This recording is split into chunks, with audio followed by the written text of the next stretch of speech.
Welcome back to the podcast. Today we're exploring core beliefs, how they shape your self concept, influence your behaviors and your decisions, and how they can also quietly limit what feels possible for you. So, we will look into how these patterns form in our nervous system and how to become more aware of them, and then how to begin rewiring them so that you can create more conscious, aligned beliefs that actually serve you. So, if you want to make any form of change in your life, if you want to live with more joy, more freedom, and more possibilities, if you want to show up more courageously and authentically, if you want to feel calm and grounded in social situation that maybe you feel nervous around now, or if you want to express yourself without being overwhelmed by fear of being judged by others or misunderstood by others, or if you just want to show up with more natural confidence, or to treat yourself better, break some bad habits, or commit to healthier ones, then understanding your core beliefs and learning how to actually shift them is the most powerful work that you can do. And that's what we're going to explore in this episode, so enjoy. Core beliefs essentially are memory patterns that are deeply embedded into our brain in areas like the amygdala, hippocampus, and our prefrontal cortex. So it's important to note that these are not just thoughts, they're emotional and neurological imprints that will shape how you react, how you decide, and how you interpret the world around you. And this is largely also what shapes your whole identity. So, in psychology and neuroscience, they are defined as something like deeply held assumptions that you hold about yourself and about others and the world. And these beliefs, they form very early in life, mostly in your childhood, through repeated emotional experiences. So, this is not just some abstract theories or some made up coaching language. Core beliefs are very real and they are literally wired into your brain. And I think it is worthwhile to understand a little bit about the functionality and how this actually operates partly in your brain. So I'm going to give like a brief overview of that. So your amygdala is sort of your emotional alarm system in your brain, and it tags your experiences or labels your experiences, especially those that involve fear or shame or rejection. They will tag those as dangerous so that you avoid those experiences in the future. So the amygdala assigns an emotional weight to your experiences, like a form of glue. And especially if the emotions are intense, like if you have an intense experience, maybe intense pleasure or shame or fear, that's gonna work to assign that emotional weight to that experience and tag that as important. And when that tag or that label or whatever you want to call it, when that's formed, then it's more likely that that same feeling will resurface later in similar situations or in the anticipations of similar situations. That means the same unpleasant or painful feeling will resurface before you get into that similar situation to prevent you from doing it. If you, as a child, stood in front of your classmates and they all laughed at you for some reason, your amygdala would have perhaps formed a belief such as it's not safe for me to speak in public or to stand in front of people to make myself seen or heard. And the hippocampus stores the context. So that is responsible for remembering where and perhaps when something happened. And then it weaves that into a narrative, a story, to give that event a context. And it will then also link that emotional charge to that situation by building the story. So multiple similar experiences becomes generalized into a new dimension of your belief, like I'm not good at speaking in public, or I'm terrible at speaking in front of people. I'm not a person who should speak in public. A more general statement or a more general belief through these series of experiences and the story that it then starts to build around your emotional experience. And then we have the prefrontal cortex, which is the part of you that plans and reasons and interpret, and that will build your internal model of your reality and filter everything that you experience through your senses through that lens.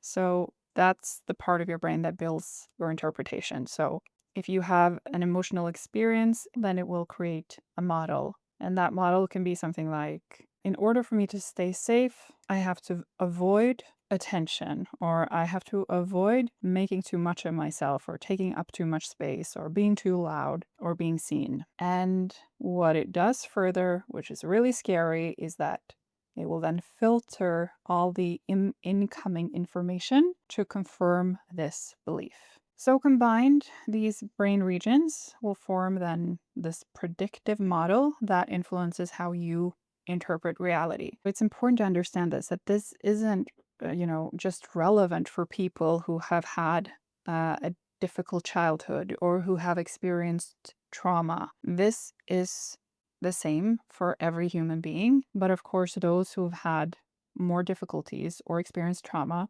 will have more of the limiting beliefs, more of the destructive beliefs that really will not serve you throughout life until, of course, you start to work with yourself and become aware of these things. But it does influence everybody. So I wish it was mandatory to reflect on all of this because we don't see the world as it really is. We interpret it through these experiences and these core beliefs that we never chose. And so, how you view the world, how you see other people, how you respond to life in general, and how you see yourself is through the lens of the core beliefs that were formed before you had any say. And I've mentioned confirmation bias earlier in this podcast, and what I mentioned around the prefrontal cortex is also linked to that. And this is an important thing to be aware of when it comes to your values and your ideals and your opinions about everything in life. But it is also very important to be aware of in the context of what you believe about yourself, because your brain will always prefer the information that confirms your core beliefs, and it will ignore or downplay or dismiss information that contradicts it. If you have labeled yourself and you have this core belief that you suck at public speaking, and then you're presented, with some information, maybe even this episode, that contradicts that belief, that maybe that isn't actually true, that maybe that's a self-fulfilling prophecy that you've made that is not grounded in reality. It's a model that you've created, that your brain has created to form its identity to keep you safe because of one experience or a few experience that you've had throughout life. Automatically, your brain will respond by dismissing the facts because it wants to confirm what it already believes to be true, what it believes to be true about the world, about other people, and about yourself. The reason for these biases is they are survival mechanisms. So they're kind of shortcuts. They're a way for the brain to conserve its energy by reinforcing what it already knows. We're not built to really challenge our assumptions so much or to be open-minded and seek fulfillment and happiness. Like I've said that a million times, that that's not what our brains are built for. They're built for our survival and reproduction. But just to be clear on why core beliefs are so important is that this really is the operating system behind your thoughts, how you think, and how you behave. We have a neurotransmitter, dopamine, which is responsible for motivation. It is active all the time. It's like crucial and fundamental for life. For just for walking, you need dopamine. The purpose of it is to motivate us to do the things that enhance our chances for survival. So it will spike when your brain predicts that you'll have a rewarding outcome. This is to motivate you to take action and to do some of the things that may feel a little hard as well to get the reward on the other end. But the thing is that that's not going to happen when you don't believe that what you're doing is impossible or what you're trying to achieve or have is impossible. If your core belief or your subconscious belief is that I'll probably fail, or I can't really do this, or I'm not good enough for this, then dopamine is suppressed and you'll feel low in energy, you'll feel low in curiosity, and you'll really have little desire to act. So your beliefs literally affect your motivation through dopamine production. When people say that it's possible as long as you believe, you have to believe in yourself. Henry Ford said that the man who thinks he can and the man who thinks he can't are equally right. All these statements are true. They may seem like cliches, but they're still very, very true. It literally affects your dopamine production in your brain. That's why it's so important to be a little critical or a little aware of how you treat your goals. Because if let's use the example of writing a book. You dream of publishing a novel, and you have this grand idea of how successful it will be and how wonderful it will be, and that's how you envision it. Well, then, very likely, at your core, you're not going to really believe that that's possible because very few people have evidence throughout life to support that they can do that. So, very likely, your subconscious is not really on board with that plan because it doesn't believe that it's possible. When you don't believe that it's possible, even if you want to believe that it's possible, even if you may think you believe that it's possible, but if you don't really deep down believe that it's possible, you're not going to feel motivated and it will remain a dream. If you want to get the dopamine production to start helping you, if you want your brain on board with your projects, your dreams, you have to make sure to cut them into minor goals that your brain is on board with, that you can actually believe. So I might not truly believe that I can write a whole novel that will be hugely successful, but I can believe that I can write a page today or tomorrow. And if I write one page every single day for the next year, inevitably I'll have enough pages to fill a whole book. That's how simple it is. And then you have your brain on board, you have the motivation running, there is really nothing stopping you. So, what most people do is that they wait for motivation before they get going with something because they think that they need the motivation to act. And of course, the motivation isn't going to come by itself. So if you want to feel more motivated, you are much more likely to feel motivated if you act before you believe, before you have the motivation.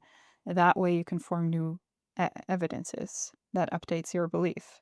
So if you feel that starting writing a book is so heavy and so difficult and you procrastinate, well, then you have this belief that it's so heavy and so difficult. And if you then decide that I'm just going to let it be heavy and difficult, I don't care, I'm just going to do it anyway, well, then your whole system is going to learn that that was safe, that was also okay. And then you rewire your memory, your predictive model, to understand that this is also safe, and you start to believe that you can because you just proved to yourself that you can. Another trick you can do to improve kind of your motivational energy, to find more of that spark, to feel more motivated, is to reframe. If you think it has to succeed for me to be satisfied, or it must be a certain way, well, then you've activated your fear responses in your mind and you've limited your whole experience to this rigid thing. If you instead say, I might actually succeed, or I could actually write a really great book that I would feel really proud of, I could have a wonderful experience writing this book, and this book might actually get published, well, then that calms the amygdala and it will activate your curiosity instead, just to figure out, is it really possible? Of course, if you do the opposite, I must get this published, unless, if I don't, it's not worth it, stuff like that. Well, then what if you get rejected, the first time, and then You've had the evidence. Okay, I wasn't good enough. Then you stop and you give up. But maybe the fifth time you try to publish it, you would be published, but you never gave yourself the chance because you put that pressure on yourself and you gave yourself that ultimatum that this has to happen in order for this to mean anything, to be good enough. So this could happen, this might happen. What if I actually succeed? These type of reframing, those more absolute ultimatums, is a way to also release more dopamine because it activates your curiosity. So how do you actually identify your core beliefs? If you want to find out what core beliefs do I hold about myself that are actually preventing me, that are working against me, how do I figure that out? One of the things you can explore is through where you feel the most friction in your life. So by that, I mean where you feel jealousy. That's a great one. Where you feel shame or defensiveness or kind of apologetic with things that, aren't harming anyone, feel the need to protect yourself or explain yourself. In those kinds of situations, and especially with jealousy, it will reveal something to you, probably about your core beliefs, because jealousy is always rooted in that you see someone achieving something or having something, and you want something equal to what they have. Doesn't have to be exactly the same, but you want like an equal amount of success or whatever. If you truly believed or knew that you can have those things, and maybe you already have those things, like maybe what you have already is equal to what this person has, just in another form, then you wouldn't feel jealous. So the only reason you ever feel jealous is because you have a core belief that is telling you that you are not worthy or that you couldn't possibly have, for some reason, the same thing that this person has. Otherwise, there would be no reason to feel jealous. You'd be just happy for that person. And it would inspire you, it would motivate you. So, jealousy is a great gateway to learn more about yourself. And the same with, shame also, and what I talked about, defensiveness or the need to like explain yourself. If you need to explain yourself when it comes to something that isn't harming anyone, you're just doing what you feel is right for you, then you're looking at yourself through the eyes of others and you're internalizing their experience of the world. And at the core of that is this sense that my truth or my expressions aren't as valuable as other people's expressions or what other people say. That is a core belief that could be rooted in that. But anyway, there could be other explanations, but it can be helpful to just ask yourself, what belief would I have to have in order for this feeling to make sense in this moment? If you feel bitter, if you feel shame, if you feel apologetic and defensive, if you feel jealous, if you feel scared, all of these feelings of friction where reality doesn't meet the ideal that you have of yourself, there is some core, like some gold. And that's a good question to ask yourself when you feel these feelings. What would I need to believe in order for this feeling to make sense in this moment? And then another way to recognize your own core beliefs that are limiting you in some form is to look where you have these absolutes that I am a certain way, or I could never something, something, or about other people too, like those people always, or the world is something, something. These absolute truths, they can show up very subtly because we don't want to be judgmental and rigid creatures. So we don't always admit that we have these thoughts, but we do. And we need to be aware of them if we want to change them. And again, it's very scary that we have this confirmation bias that always will try to confirm the way that we see the world. So when you think about certain type of people in a certain way, your mind is always going to seek evidence to support that belief. And anything that contradicts it, again, you will dismiss automatically. And that can be also very limiting for your growth and for your opportunities. You'll just not consider certain things because of your presumptions. Sometimes we have these, this is something I mentioned before, sometimes we have these core beliefs around people who have things that we actually want. So if you have a core belief around people with a certain type of success, or who has a certain amount of money, or who live in a specific area, like stuff like that.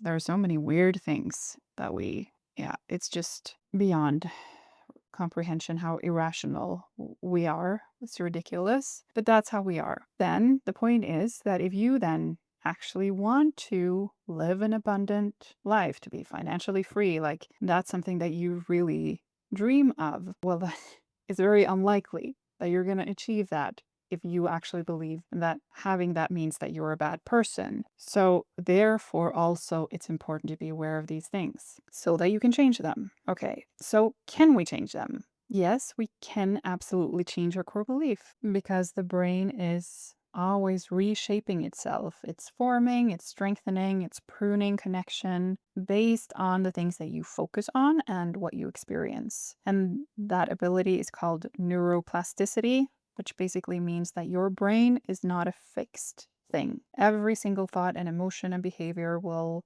send some form of signal that it can either reinforce an old pattern or create a new pattern. So that's the purpose of the whole personal growth thing, in my mind, is that through consciously choosing to change your thoughts, to challenge your assumptions and these core beliefs, you will shape new pathways in the brain. You're changing your connections and you're changing your patterns to become more of the person that you choose to be. It is absolutely possible to train your brain to feel more safe, to feel more calm, to feel more confident in any situation. You just have to be willing to do the job, and you have to break out of these ridiculous notions that you just are a certain way or that the world just is a certain way, this black and white thinking. I mean, no doubt there are disabilities, there are people who have difficulties because of certain events in life or because they were born with some condition or chronic illness, of course. But even with taking that into consideration, your brain still has this capacity.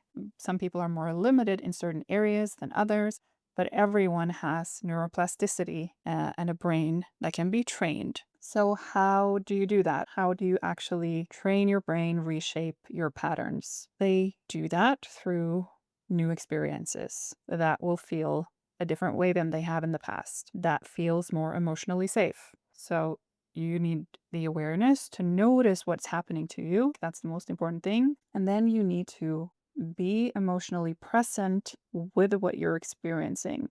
Some ways of reshaping your wiring and your beliefs can be through meditation, mindfulness, journaling. It can be through therapy or coaching. Those are the kind of the obvious ones because those will help you become more aware and become more emotionally present with these kind of more automated or automatic responses that these core beliefs have formed throughout your life.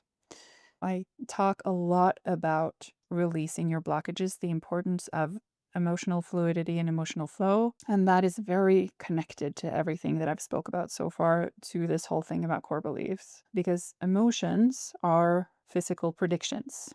They will tell you if the current moment matches this internal model that you've built around your identity. If it feels threatened, it will try to avoid it automatically. It will resist. So typically, when you feel discomfort, that is because the prediction or the belief that you're holding is being challenged. That's it. It's not because you're in danger. Traditionally, way, way, way back, it served the function of actually protecting you from dangerous stuff. But it doesn't do that in our world today. The discomfort you feel most of the time is just because there is a prediction or a belief that is being challenged. You are running into an uncomfortable feeling. And what we tend to do is that we suppress those feelings or we try to distract ourselves from them. And what we don't understand, most of us, is that feelings are not just these abstract things, these untangible, weird experiences.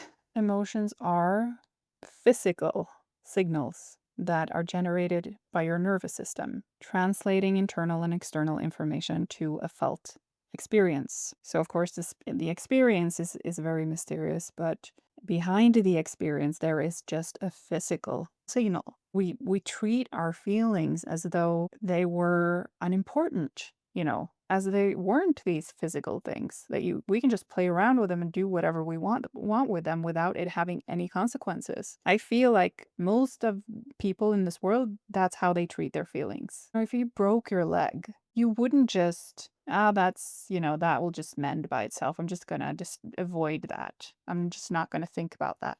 I mean, it's a different thing. It wouldn't really be possible to do either, which I guess is why we don't do it. But it's just as stupid and destructive to do it with your emotional wounds, your emotional pain as well. When you feel an emotional form of pain and you suppress that pain, that doesn't go away just because you distracted yourself from it. That is literally a physical signal that is now stuck in your body. So your nervous system activates a stress response to then contain what it feels is unsafe to feel. And the amygdala will detect the emotional intensity that I talked about, that it kind of labels it, and then it signals that this is a threat. And then what happens is that you will start to tighten your muscles, maybe hold your breath, you may tense your jaw and your chest, and your autonomic nervous system, which is the part that regulates your heart rate, your digestion, and your energy, will shift towards the sympathetic dominance, which is preparing you for a fight, flight, or freeze. Your heart rate and blood pressure will rise, your breathing will become more shallow, and the body redirects energy from repair toward alertness. And if this just happens occasionally, it will just pass. But when emotions are habitually suppressed, which I would argue they are all the time in most people, our body learns to stay in this guarded state. And over time, that becomes chronic muscle tension and pain. It turns into fatigue. It turns into bad breathing patterns, which also has, their consequences, digestive issues, and of course, anxiety, emotional numbness, or burnout. Suppression keeps stress hormones like cortisol and adrenaline elevated, and it reduces your access to dopamine and serotonin, which is, tied to well-being and motivation, and your emotional memories that are not processed will remain active. So that means that the body will keep reliving that emotion without resolving it, and that's why unprocessed feelings resurface in new context because they aren't gone. They're just stored in your body. It makes me a little bit angry that we don't learn this stuff at school. We grew up with this notion that, boys don't cry or big girls don't cry, that we need to be strong. Strength is found in controlling your feelings or seemingly controlling your feelings. And that really strength is about showing off as a confident person. And this is so destructive in every form, not just emotionally, but also physiologically. It's so incredibly damaging in every level of life. It just makes me so frustrated. Please share this with everyone you know. Just feel your freaking feelings, and so much more in your life will improve. But anyway, let's move on. There's another thing also about this feeling or the feelings thing that, as long as you keep avoiding the discomfort, your brain will still know that situation to be unsafe. So then your belief will not be updated. So we're talking here about how to update your beliefs, how to change your core beliefs, and that is one way to do it. Maybe the most important one is to feel your feelings, because when you feel your feelings, you reopen that plasticity. So let me take you through an example. Let's say that you're a person who's learned through your core beliefs to really feel uncomfortable when people argue. Like when people start raising their voices or people start to disagree with each other. It's not a fight, it's not a real serious argument, it's just a discussion. But you feel deeply, deeply uncomfortable in that situation. So you're in a meeting at work and this happens, like people start to argue a little bit. So you really would want to leave the room. Maybe that's what you then do automatically. Or if you don't feel like you can do that, you just escape into your own mind, start to like think about other things. You tense up, your shoulders become tense. You start to breathe very shallow and you just do everything you can to avoid and resist what's going on in the room. When you respond that way to that situation, which is, your automated way of responding, you are reinforcing that memory and that belief. You are just proving to your system that, yes, this is very, very dangerous. We need to be on the alert. And all of these things happen that I just talked about, with your cortisol rising, your breath becoming more shallow. That is so unhealthy when you do that over and over and over and over. So that's one thing to your physical health. But the other thing is that if you can just take that instead of treating that as an uncomfortable, problematic situation, take that as an opportunity to now reopen your plasticity in your brain and change whatever core belief you have that makes this so unbearable for you. Lean back into full acceptance. Allow yourself to just feel uncomfortable without adding the resistance to it. So, no trying to escape it, no trying to avoid it or distract yourself from it. Just let yourself be in the discomfort. What is going to happen then if you can just relax, lean back, let your defenses down, fully accept and welcome the discomfort? Is that the discomfort meets comfort because you are now comfortable with your discomfort. And that will allow that feeling to transmute into comfort. It's really that simple. So that will rewire the memory that you have of these type of situations, maybe not just from one circumstance or one event, but through practicing it, over time, you will change how your brain operates. You will no longer be the person who feels uncomfortable in those situations. What freedom! Now you're rid of that part of your suffering in life. You can handle any awkward social situation just by practicing that, which is also so much more comfortable and enjoyable and so much easier than when you always tense up every time you feel something uncomfortable. That's how you can kind of recode that emotional memory. And that does change those core beliefs. So, discomfort it really is the doorway to your freedom because everything that you find in your space of discomfort are things that you falsely believe to be dangerous. And through practicing like this, that I mentioned now, you will develop so much more emotional resilience too, because you'll allow yourself to train yourself to be more okay in any emotional difficult situation. You'll just understand more and more in time, the more you do this, that feeling uncomfortable or feeling a form of pain or dread or embarrassment or whatever it is actually kind of okay. I don't have to run away from it. And of course, that opens up so much more opportunities in life because everything that you've avoided so far, you don't have to be afraid of those things anymore. So, there are also some questions, obviously, that you can ask yourself. One of the things that I like to reflect on is what repetitive patterns can I see in my life? What kind of self destructive, self sabotaging type of behavior do I tend to fall back into? Those are largely, coping mechanisms to deal with something that feels painful.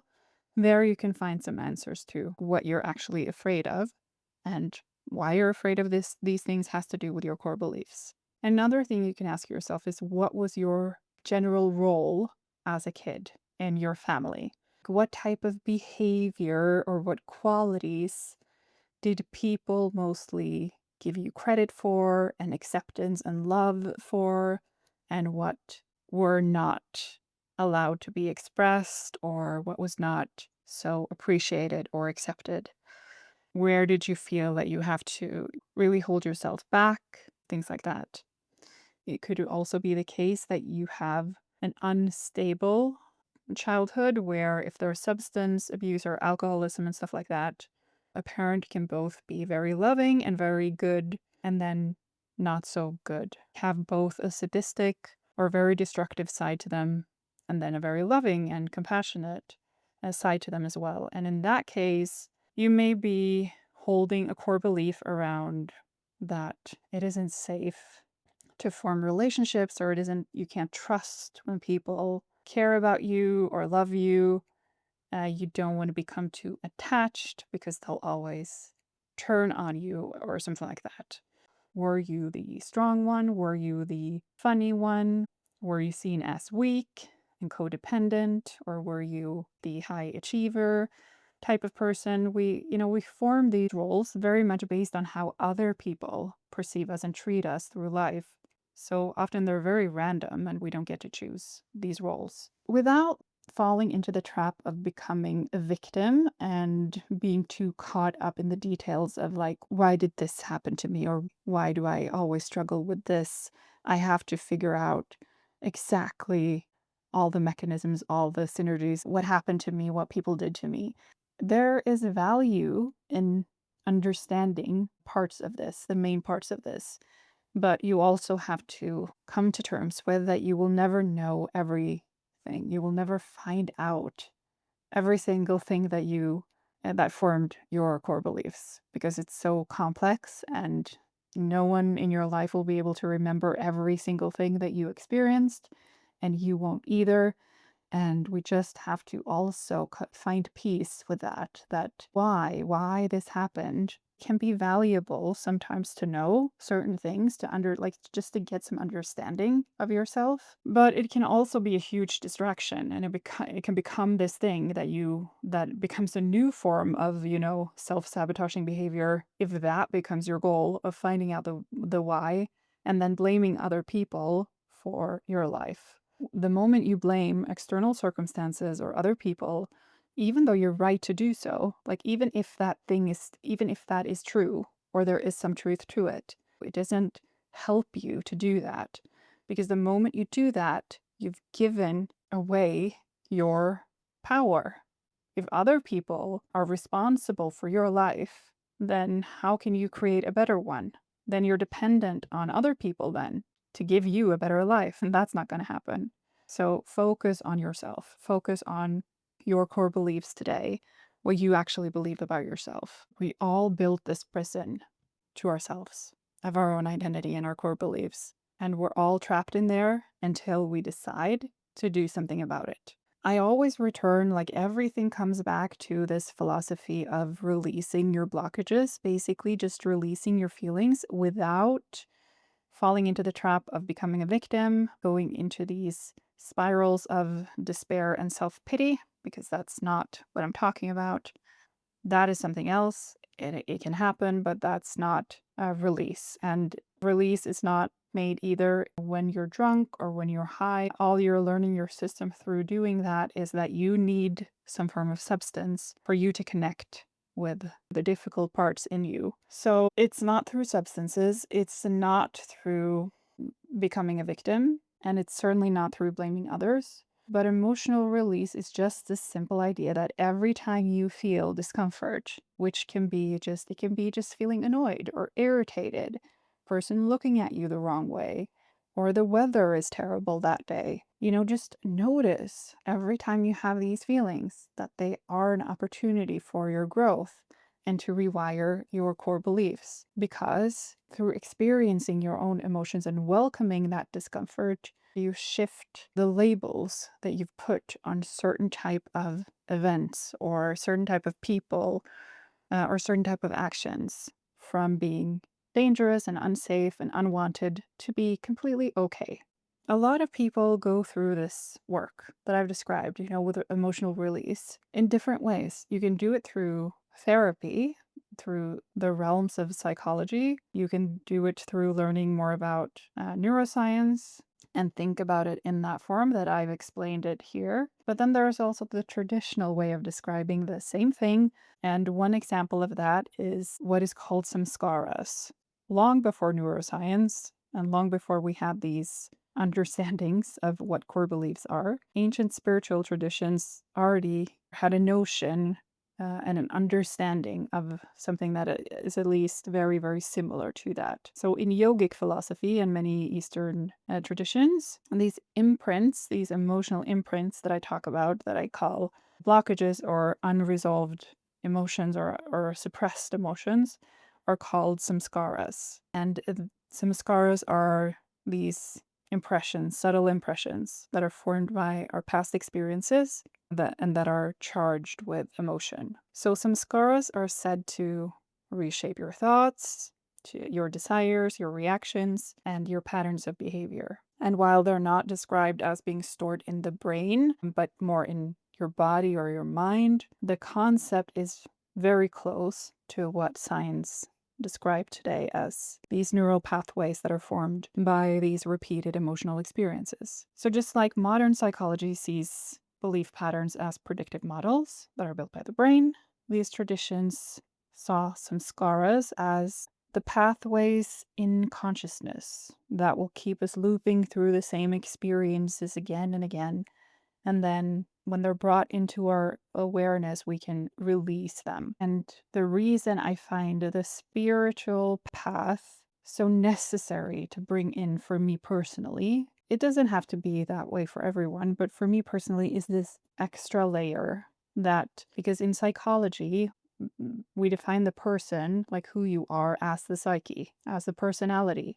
And in spiritual traditions, you have this distinction between your psyche, your personality, and your ego and your identity. That is something that you're experiencing, but the consciousness itself is what you truly are. So you are not your personality, you are not your ego, you are not your identity, but you are the consciousness that experiences all of these things.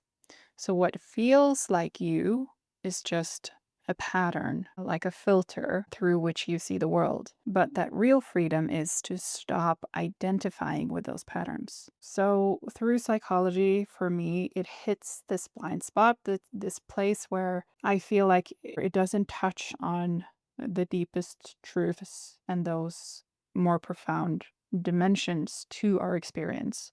So for me, this whole path, the spiritual path, is about releasing samskaras. It's as if you have all these layers on your experience that are just standing in the way so that you can't see clearly. But every time you let go, it becomes more clear on an existential level, taking away the blockages so that something way more wonderful is allowed to be experienced. For me, is beyond just reshaping my core beliefs.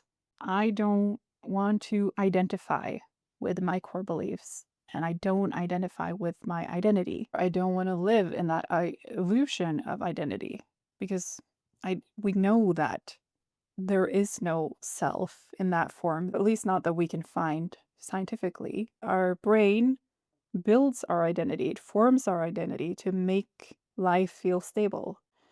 But what really happens is that we build this structure around our experience of life, about who we are, that is so restricted that it closes us in to this false idea of who we are. There's this wonderful quote that I really loved from season 3 of White Lotus. Identity is a prison. No one is spared this prison. Rich man, poor man, success or failure, we build the prison, lock ourselves inside, and then throw away the key. That is exactly what we're doing. We're throwing away the key when we have shaped an identity and actually believe that's who we are. We've attached our whole existence to just this pattern, this filter that isn't even real. It's just the structure, this concept that we've created. And we believe that we are that. And anything that threatens that, we will feel uncomfortable with. When we have this very restricted sense of who we are, we're always going to feel threatened. because we're always presented with things that will contradict or challenge our views of ourselves. And we aren't able to hold that false identity up either all the time because we have all these samskaras and we have all these emotions and thoughts that doesn't always harmonize with who we think we are. So our identity is this structure that is always threatened because it's on such unsolid foundations. And that's a part of our unnecessary suffering in life. The moment you can just free yourself from trying to preserve that structure, you realize that there's nothing to defend, there's nothing to reach out for. You don't have to prove anything to anyone. You don't have to escape any uncomfortable feeling. You're just so much more free. So I'm gonna end it there. I hope there was something in here that you can take with you. Remember to subscribe if you enjoyed this episode, and I'll catch you in the next one.